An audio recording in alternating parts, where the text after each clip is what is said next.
यानी उनको वेलकम किस तरह से कह रहा है? आर्म्स, असलहा, कि मैक्रोन जो है वो उनको रेड कारपेट दे रहे हैं। आर्म्स का खेल है, असला बेचना है। पिछली जो भारत ने डील की थी फ्रांस के साथ, कुछ 36 एक राफेल की, अभी तो वही हमें समझ नहीं आ रही थी कि इतना ज़्यादा भारत ने पैसा लगा दिया। और सुनने में आ रहा है कि अभी जो नरेंद्र मोदी साहब पेरिस पहुंचे हैं, वहाँ पे गेस्ट ऑफ ऑनर हैं बेस्टाइल डे पे, वो 26 और जहाज खरीद रहे हैं और राफेल खरीद रहे हैं और साथ कोई 3 सबमरीन्स भी खरीद रहे हैं। डॉक्टर साहब, ये बैलेंस ऑफ पावर जिसे हम बोलते हैं, ये तो बहुत ज़्यादा ख़राब हो गया। पाकिस्तान के पास क्या चॉइसेस हैं? और आपको मज़े की बात बता दूं कि फ्रांस के साथ पाकिस्तान का जो मैक्सिमम जो डायलॉग है वो फॉरेन सेक्रेटरी लेवल तक है, वो फॉरेन मिनिस्टर लेवल तक भी नहीं है। This is what I was told by a Pakistani official while some time go when I was in Paris. तो आप कैसे देखते हैं सर इसको? देखें, हमारे पास जो कुछ, मैं इस पर बड़ा डिटेल से बोलूंगा, लेकिन जो हमारे पास है वो भारत के पास नहीं है। हमारे पास काले बकरे हैं, हमारे पास काला जादू है, हमारे पास मुर्शद है, हमारे पास ये सियासत नहीं, ये जिहाद है। हमारे पास जो कुछ है वो इस खित्ते में अब अफगानिस्तान भी छोड़ चुका है जहां हम जाने की ख्वाहिश रखते हैं। हमारी एक न्यूक्लियर पावर, एक आपकी खातून ने अगले दिन साबिक मिनिस्टर ने टीवी चैनल्स पे कहा है कि एक एटॉमिक पावर अमलियात पर चलती रही है 3.5 साल। वो देखे ना, आपके पास जो कुछ है वो किसी के पास नहीं है मेरे ख्याल में। मैं समझता हूं कि ये, लेकिन प्रैक्टिकल, मैं आज अपने कुछ पढ़े लिखे अनपढ़ दोस्तों से आज मैं मुखातब होना चाहता हूँ, खासकर जो जरा बात करें भारत की या मोदी जी की बात करें, तो या तो उनका इस्लाम खतरे में आ जाता है या फिर उनकी सेल्फ कॉन्फिडेंस जो वो मजरू हो जाता है, हालांकि हकीकत से बहुत दूर है। मैं इससे पहले कि कंपैरिजन करूं आपके फ्रांस के दौरे का, तो मैं ये बताना ये चाहूंगा कि अभी 1.2 मिलियन बिलियन मिला आपको आईएमएफ से, कुछ पैसे सऊदी अरेबिया से आए और शादियाने बज रहे हैं, वर्सेस 595 बिलियन फॉरेन रिजर्व है भारत का। 595 बिलियन।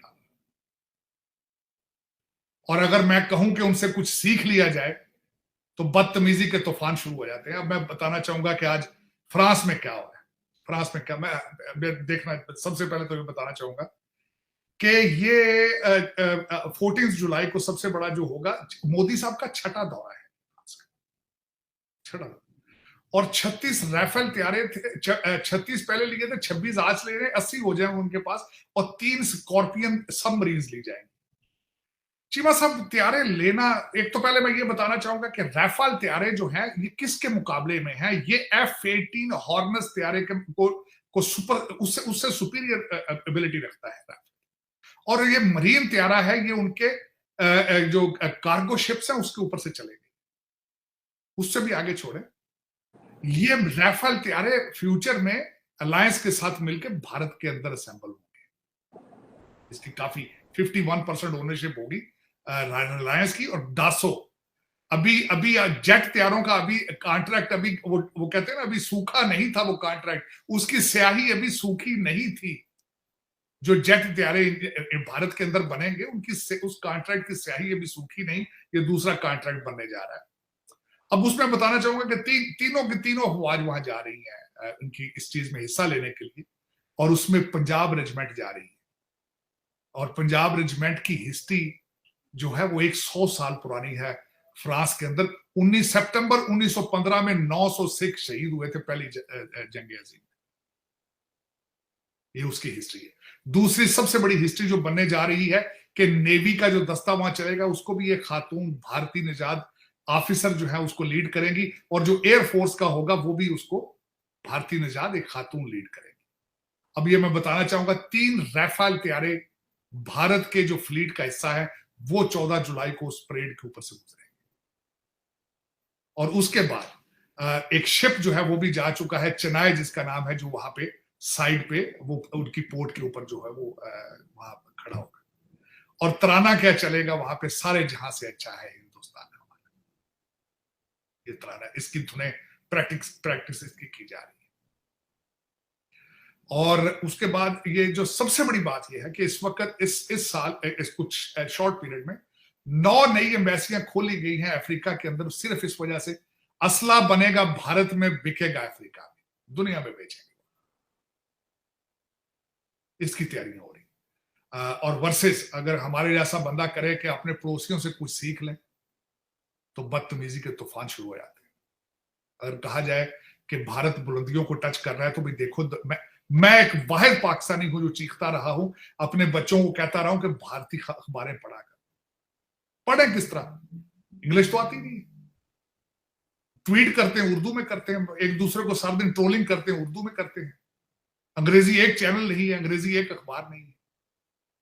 फिर काले बकरे का रेवोल्यूशन आएगा ना, काले बकरे। और उस पर मुझे शर्मिंदगी होती है कि मैंने आपको शायद बताया था कि वॉशिंगटन डीसी में एक डिप्लोमेट ने एक दिन मुझे पूछा था कि इज इट ट्रू कि बनीगाला के अंदर मुर्गियां जलाई जाती हैं? तो आपके पास भी बहुत कुछ है, सोचने की बात। लोग ये वही तरक्कियों को टच कर रहे हैं, डीएनए सेम है, सोचे एक है, खाना एक है।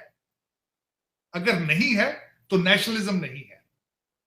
और मोदी जी का मैंने अगले दिन कहा था, मोदी जी ने भारत को सबसे बड़ा तोहफा जो दिया है वो नेशनलिज्म का तोहफा है, सबसे बड़ा। मैंने ये कहा था कि मोदी साहब जैसा इंसान पाकिस्तान में चाहिए जिसके अंदर नेशनलिज्म हो। अब भी मेरी रिक्वेस्ट है, to whom it may concern, जो मेरी खबरें आ रही हैं कि निगरान हुकूमतें आपकी आईएमएफ बनाएगा, क्योंकि 3 किस्तें भी रहती हैं उनकी।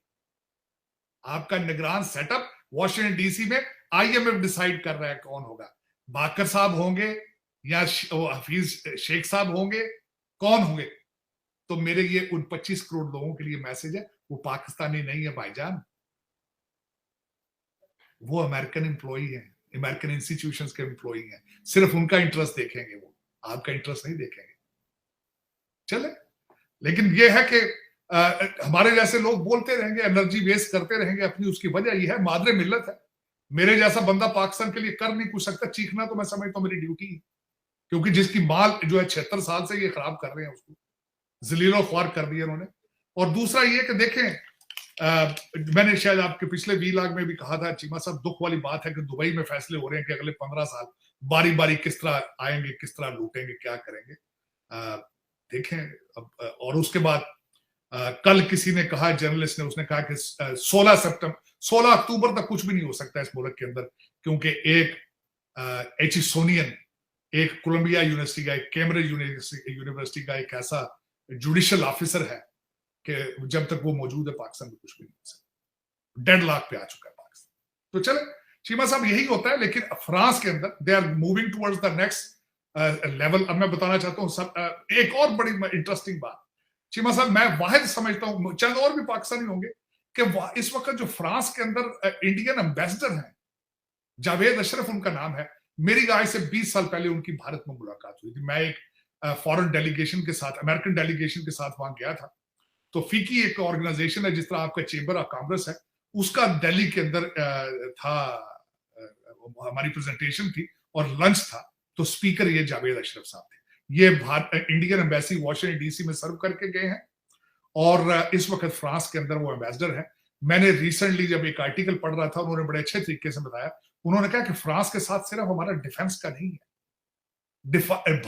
फ्रांस वो मुल्क है, जब 1998 में हमने एटॉमिक धमाके किए थे, सारी दुनिया ने छोड़ दिया था, फ्रांस हमारे साथ था। उन्होंने कहा फ्रांस के साथ हमारे रिलेशनशिप सिर्फ डिफेंस के नहीं है, सिर्फ राफेल के हमारे साथ इनके रिलेशनशिप नहीं है। हमारी पॉलिटिकल आइडियोलॉजी एक है, हम इंडियन ओशन के अंदर हम इकट्ठे हैं, हमारे एटॉमिक रिलेशनशिप है एक दूसरे के साथ। और दूसरी मैं जो बात बताना चाहता था, खासकर इस हवाले से जब मैंने पढ़ा है कि राफेल तैयारे जो है उनका तो 51% रिलायंस है और भारत के अंदर बनेंगी उसके ज्यादातर इक्विपमेंट। जो उन्होंने सबमरीन्स ले रहे हैं, जिनके मैं स्कॉर्पियन बात कर रहा था, मैं ये भी इतलान अर्ज करना चाहता हूं, वो भी साउथ मुंबई के अंदर बनी है। बनी वो फ्रेंच टेक्नोलॉजी है, लेकिन बनी मुंबई में है, तीनों की तीनों। उनकी सबसे ज्यादा जो उनकी स्ट्रेंथ है कि they can fire a missile from the sea to the outer space. और दूसरा 8 तैयारे जो राफेल है, इनके शिप कैरियर है, उसके ऊपर कारनथ क्या उसका नाम है, गोवा में होगा स्टेशन, उसके ऊपर 8 ये तैयारे खड़े होंगे। और उसमें जो मैं समझता हूं कि उन्होंने कहा है, जिस तरह उन्होंने 5 इसके बताए थे, हमारे इंडिया और फ्रांस के 5 पिलर्स हैं रिलेशनशिप के, जिसमें उन्होंने कहा कि डिफेंस, स्ट्रेटेजिक, उसके बाद एटॉमिक रिलेशनशिप, पॉलिटिकल आइडियोलॉजी, और फिर उसके बाद उन्होंने ट्रेड की कई बातें की हैं कि, लेकिन उन्होंने कहा है, और मैं समझता हूँ कि ना सिर्फ पिछली दफा मैंने अपनी आंखों से खुद आई विटनेस ऑफ मोदी साहब trip to Washington DC, that was the highest level possible, और इससे बड़ा लेवल क्या हो सकता है कि जब तीनों के तीनों फोर्सेस जो है वो फ्रांस में शाज़-एलिज़े पे परेड करेंगी और धुन बजेगी उसके के सारे जहां से अच्छा है हिंदुस्तान हमारा। अब इससे आगे आप अपने डिप्लोमेटिक या अपने रिलेशनशिप डिफेंस ट्रेड के इससे आगे कहां लेकर जाएंगे आप?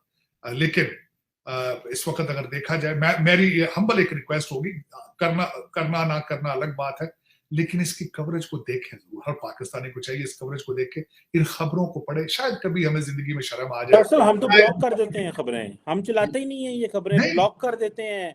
वो समझते हैं कि इससे पता नहीं क्या होगा, लेकिन ये होता है ना कि खित्ते की खबर होती है कि बांग्लादेश में ये हो रहा है, भारत में ये हो रहा है,